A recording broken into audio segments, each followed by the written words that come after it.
Howdy folks, Spencer here, and today I'll be breaking down the brand new Muds Old Rivals bundle. As always, chapters to each topic are listed down below.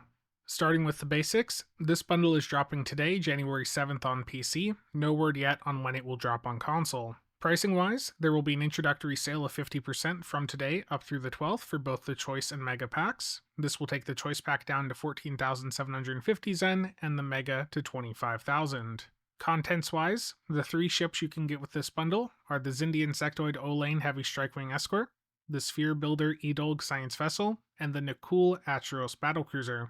As for the consumable options, you have 50 Master Keys, 300 Lobby Crystals, 2 T6 ship coupons, or 10 Ultimate Tech upgrades as options, all of which will be bound to you. Of those options, the only bad option is the 300 Lobby Crystals, as picking the 50 keys instead would net you around 300 Lobby anyways, so picking the Lobby is just voluntarily throwing away 50 lock boxes worth of items, some of which could of course potentially be tier 6 ships.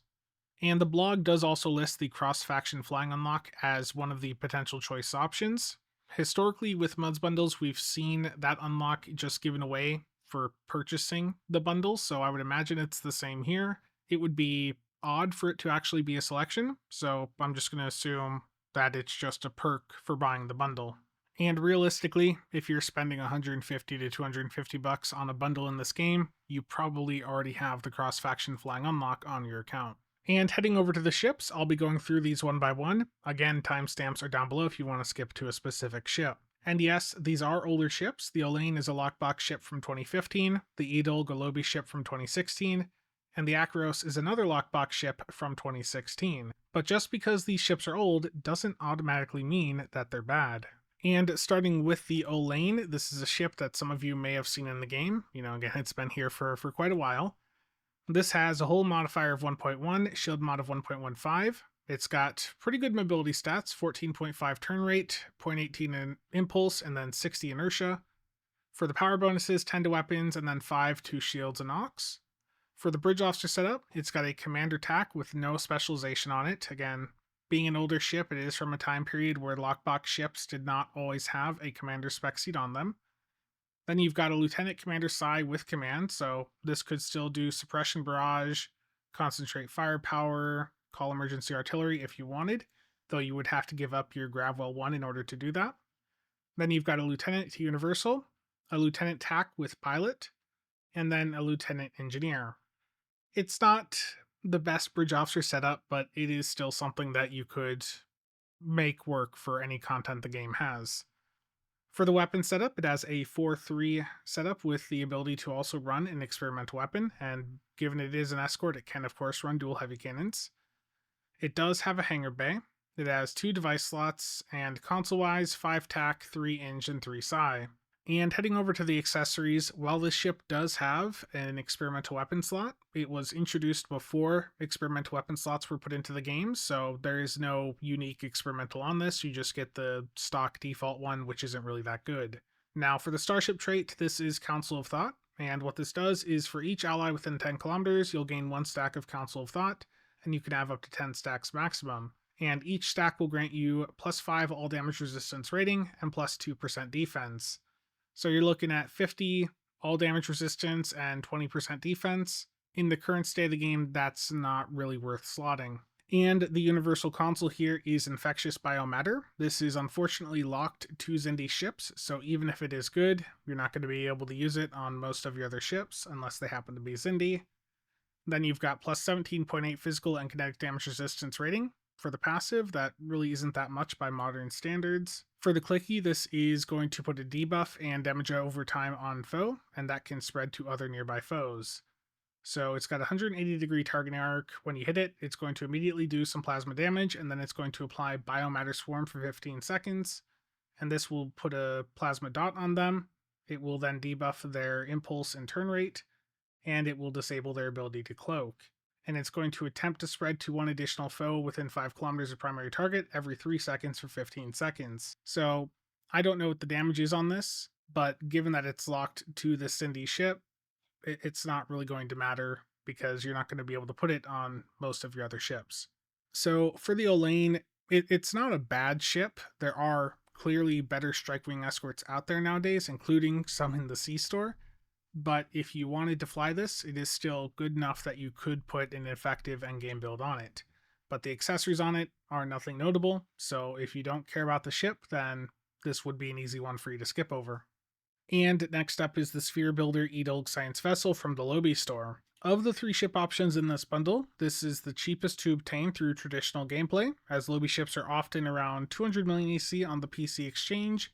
And the nice thing with the Edoulg is, of the 3 ships in this bundle, this is the only one that has any meta relevance. The Sphere Builder Edoulg here is actually one of the top EPG platforms in the game, and with the addition of Type 7s last year, it has gained quite a bit of ground against some of the more established platforms like the Vern. In fact, some of the most recent EPG records in HSE were set with the Edoulg and the Lucari Fleet Colony ship rather than the Vern. So heading into the stats, this has a hull modifier of 1.15, shield mod of 1.45, turn rate of 9, impulse of 0.15, 40 inertia, so it's not the most maneuverable ship, but it is also not the worst.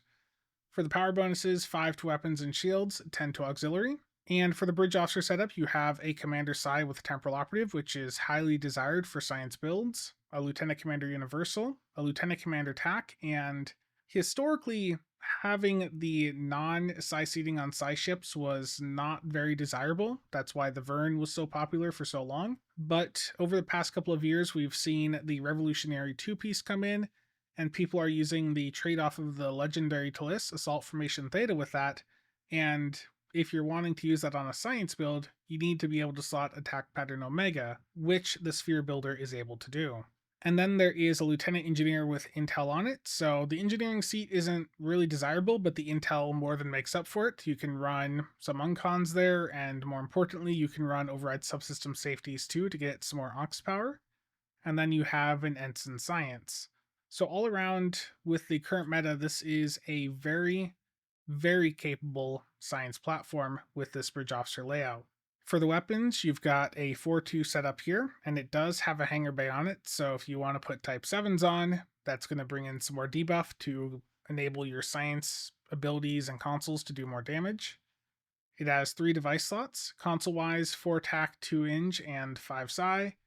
And as a science ship, it does of course have a secondary deflector, subsystem targeting, and sensor analysis. And heading over to the accessories, this does have some unique hangar pets, the Sphere Builder Erebus frigates, but really, they're not worth it. You're better off just using the Type 7s off the Iwani here. For the Starship trait, this is Delphic Phasing, and what this does is when you critically hit, you'll gain 1 stack of partial Delphic Phasing, and you can get that once every 2 seconds. And to self, that is +5 all energy damage resistance per stack of partial Delphic Phasing for 15 seconds, can stack up to 10 stacks. And at 10 stacks, it will make you immune to all energy weapon damage for 5 seconds, and then it will clear all stacks of this trait and prevent you from getting new stacks for 45 seconds. So 50 all energy damage resistance rating when this is fully maxed out. For a Starship trait slot, that just isn't worth it. And the console here is the Quantum Deceleration Field Generator. This is locked to Sphere Builder ships, so again, you can't go and put this on your other ships. The passives on this are 15% Cat 1 exotic damage, and then plus 50 Starship Scientific Readiness skill. And the clicky here is Quantum Deceleration Field. This is a point-blank area of effect that is going to do some damage. It's also going to slow and hold foes within 3 kilometers. Now, I don't recall the damage on this being that notable, but if someone's played around with it recently, just leave a comment down below. But I think even for the people that were running the Edoulg as a science platform, I'm pretty sure they dropped this console off for some of the newer, really high damaging EPG consoles. So if you're going for this bundle, there's a very high chance that the reason you're going for it is because you want to pick up the Edoulg account-wide. And if you're looking to put it on several characters, then getting it from this bundle would be the more economical route. But if you're wanting it for just a single character, then you'd be best to spend the 200 to 300 million EC to pick one up off the exchange. With current key prices, you're looking at around 20 to 30 bucks to get it for a single character. And the final ship here is the Nakul Acheros Battlecruiser. So heading over to the stats, this has a hull modifier of 1.275, shield mod of 1.15. This is a battlecruiser, so it does have better maneuverability than your standard cruiser. So it's got a turn rate of 12, impulse of 0.18, inertia of 50. For the power bonuses, 10 to weapons and engines. For the bridge officer setup, you have a commander engineer with no specialization seat on it. That's always rough to see. You've then got a lieutenant commander universal with intel, a lieutenant universal, a lieutenant tac with pilot, and a lieutenant science. So you can make this bridge officer setup work, but there is going to be some limitations with this. If you want to do override subsystem safeties 3, you wouldn't be able to do fire at will 3, beam overload 3, cannon scatter volley 2. So there is a limiting factor there with the bridge officer setup. But it is still very capable. You could easily build this out to get through any endgame content. For the weapon setup, this has a 5-3 layout and it can use dual cannons. It has no hangar bay, unlike the other two ships. It has 3 device slots, and console-wise, 3 tac, 5 Ing, and 3 psi. It has access to all but the threat cruiser command, and it does have an innate battle cloak. And heading over to the accessories, the Starship trait is Temporal Ally. When receiving damage while a shield facing is depleted or critically low, it will summon a Temporal Ally for 30 seconds, but that can only happen once every 90 seconds. And it will also make you immune to damage for 3 seconds when it activates. So, not necessarily the best survivability trait. Again, this is another one that I just don't think I would slot in the current state of the game. And then we have the console, the Unstable Entanglement Platform. This is only usable on Nikul ships. And the passives on this are 3.3% maximum hull capacity and plus 10% accuracy. Not really that impressive. And for the clicky, this is going to deploy a Nikul Unstable Entanglement Platform. And for any foes that are entangled, they'll receive a major reduction to their turn rate and flight speed. They'll be pulled towards the platform. And upon making contact with the platform, they'll receive some kinetic damage. Once the platform dies, it will create a radiation cloud within 2-kilometer radius, and that will deal some radiation damage to any foes nearby. So I don't think this is really going to be that great, but if someone's had a good experience with it, let me know down below. Overall, this is simply not a bundle for most people. On my tier list, I would categorize this as being B tier because it is good for the EPG niche, but if you don't care about that EPG stuff with the Edoulg, then there just isn't really a value proposition here for you. The Olaen and Acheros, they don't bring anything to the table aside from their visuals, and I guess if you're doing a theme build for the factions, then you might care about the console they have.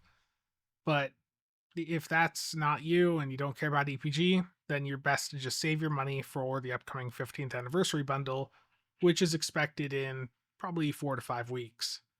But if you're an EPG player and you've looked at all the other EPG platforms and you've determined that the Edoulg is going to be best suited for your playstyle and you want it on a bunch of characters, then my recommendation with this bundle would be to go for the Edoulg and then 2 of the 2x T6 ship coupon packs. So that's 4 T6 ship coupons total, along with the Edoulg.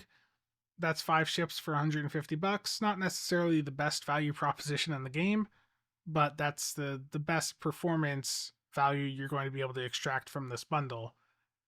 Now, if you want to go for the Acheros or the Olaen, again, they're good enough to get you through any content the game has. They're capable platforms. It's just that there are better ships for their respective classes. You can get better strike wing escorts. You can get better battle cruisers. Now, as far as MUDs bundles go, this is not the first time we've had a bundle with one good ship along with some mediocre options. And given the remaining ships that need to be added to MUDs bundles, it's a trend that we are going to continue seeing moving forward.